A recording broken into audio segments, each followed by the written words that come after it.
Since it's going to be 71 today, and it's already extremely nice outside, I'm going to turn this GE window fan on and pull some fresh air through the house. This is the 2-speed one. I used that one the last time.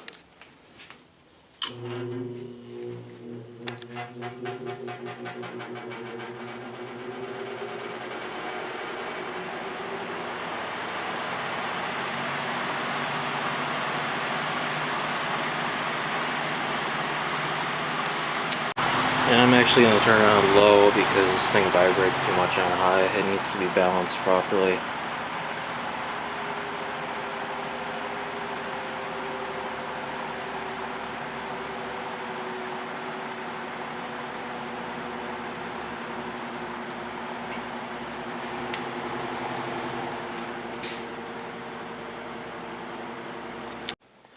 And I'm going to take this outside and clean it today.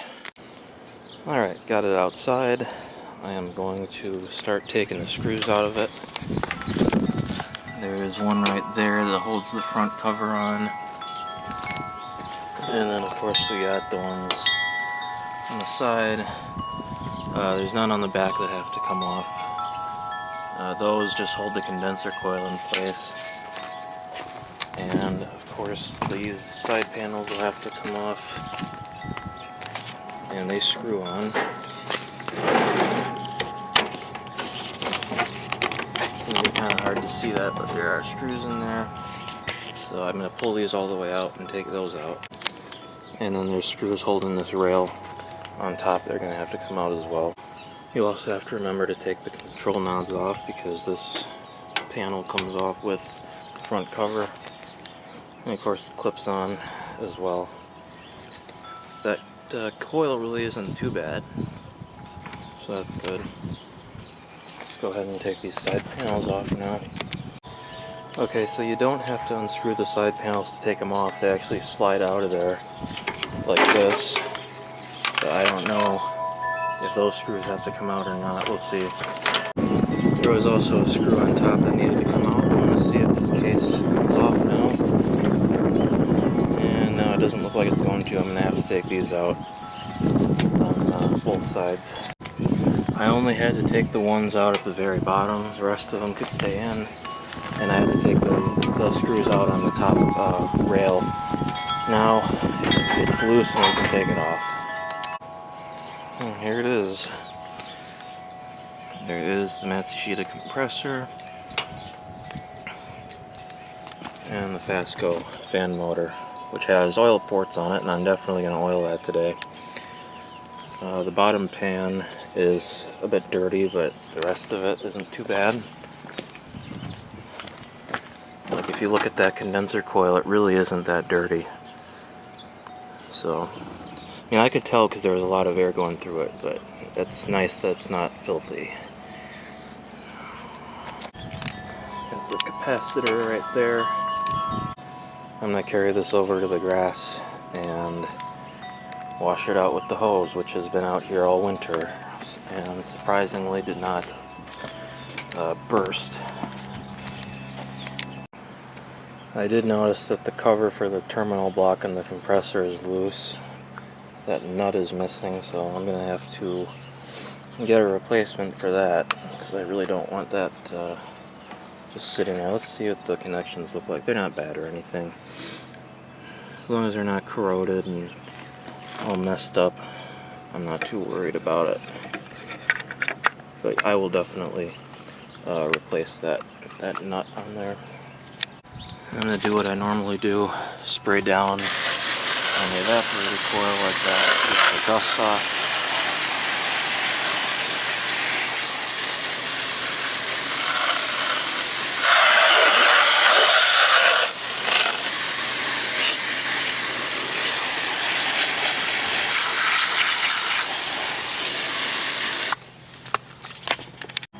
Evaporator is nice and clean now, and our little condensation drain channel right there is definitely working because a bunch of water got in the back of the unit. So now I'm going to tip it up and spray all the crap out of the bottom of it. I'm also going to spray through the back of the condenser coil to get any dust off there that might be on there. I know there's not much, but I'm going to do it anyway. And I'm also going to straighten these fins out with my fin comb. I'll do that in the basement later. Alright, I think it's clean enough. Much cleaner in the bottom, especially around the compressor. The evaporator's good, and so is the condenser. If that condenser would have been really dirty, I would have actually taken the bulkhead out of this unit and done it the way I really should be doing it, but you know, since it wasn't that dirty, spraying through the back was okay, and I sprayed in a little bit in there with the hose, at least the parts I could get to, and it's looking just fine. So I'm going to start putting this back together after I dump some more water out of it. I'm going to put some 3-in-1 in the motor. So let's take these plugs off the oil ports. I might need a little screwdriver to pry those off.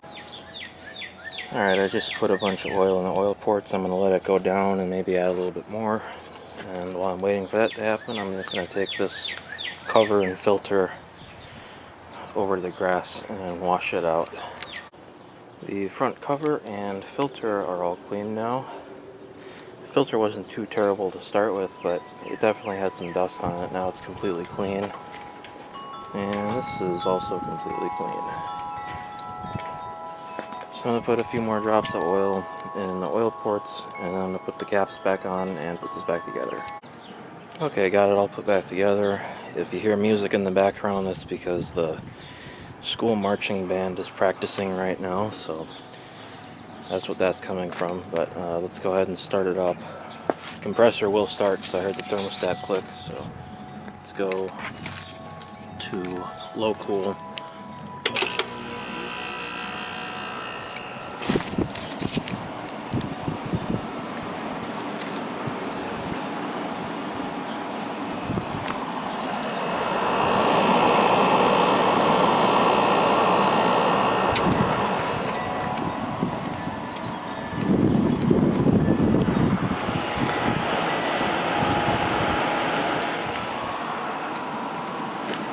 Air coming out of there smells nice and fresh now, so that's good. Let's go up to high.